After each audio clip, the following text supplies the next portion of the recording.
Alright, here is the video guide for lesson 3.2.2, all about creating a flowchart. And so we developed in the last lesson the idea, the concepts that there are such thing as angle-angle similarity and side-angle-side similarity, meaning that if we see two angles in triangles, two pairs of angles in two triangles that are the same, we can say that the triangles are going to be similar. And if we see a side that's proportional, angles that are the same, and another side that's proportional in two triangles, we're allowed to say they're similar as well.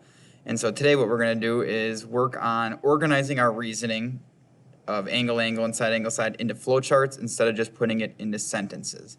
Shorter lesson here today, and so we'll make sure that we put a lot of effort into the slides that we have. And so the first thing is asking us, are these triangles similar, and using full sentences to explain why we know they are. Well, we know that we can say starting angle A is congruent to angle T. We know that angle B angle B is congruent to angle P. And then I can state that the triangles are similar because they have angle-angle similarity, right? Because that's all we need, two pairs of congruent angles in both triangles, and we then can state that they're similar because of angle-angle. And then we move into part B here, and it says we decide to use a diagram to explain our reasoning, and then we're going to compare what we wrote in our sentences to the left compared to the diagram we see below. And I want you to, in this box, explain the similarities or the differences between what you wrote in the sentences and what you see in the box. Sorry, not the box, in the flowchart. Okay, the next one is, are these triangles to the right here similar? And then which triangle similarity condition are you trying to use? And so I'm going to say again, full sentences, say why you think they are similar, why you think they are not similar, and what condition you're using. Then we can fill out the next part, what facts must be known for us to use the same similarity condition that we chose. And so we start to list the facts down below, or in the flowchart on the right. And when you see, you start typing in here, it goes into the flowchart. And it's just going to be a way that we can take, again, our facts and put them into an organized flowchart here. And we just need to add a third fact. While we're looking at it, we can add a third fact based on what we see between angle C and angle R. And we get to our conclusion, and we can say that triangle, what do we got? CDF. Remember our similarity statement. We can't really use sadly, on the Desmos, we can't really use the little tilde to say similar, so we have to say triangle CDF is similar to triangle.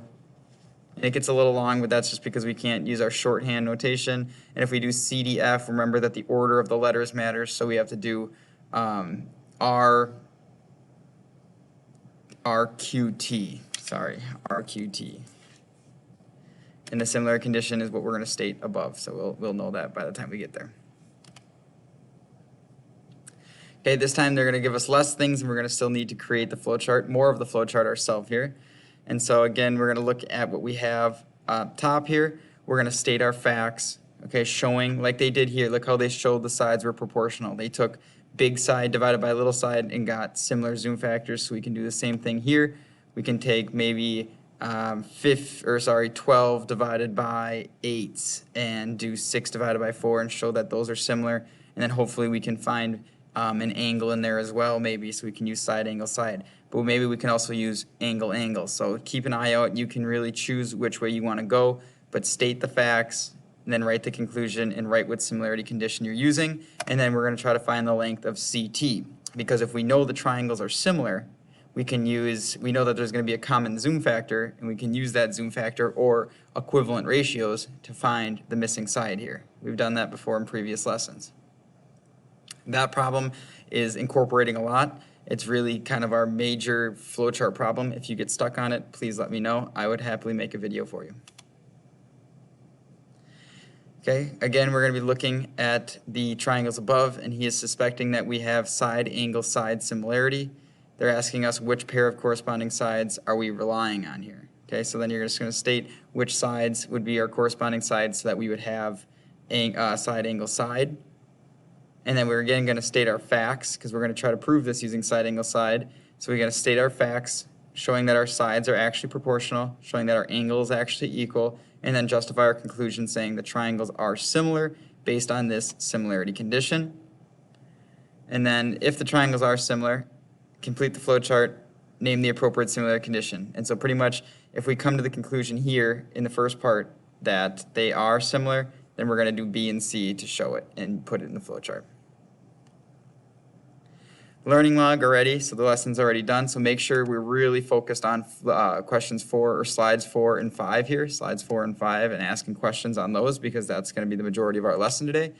Then learning log here, just saying how many ovals should we usually use, and then what do we put inside the ovals of the flowchart. And after you do that, you just have kind of the where are you at today, and you'll be done. So again, shorter lesson. Please, please, please ask questions and try your best on every problem throughout that one.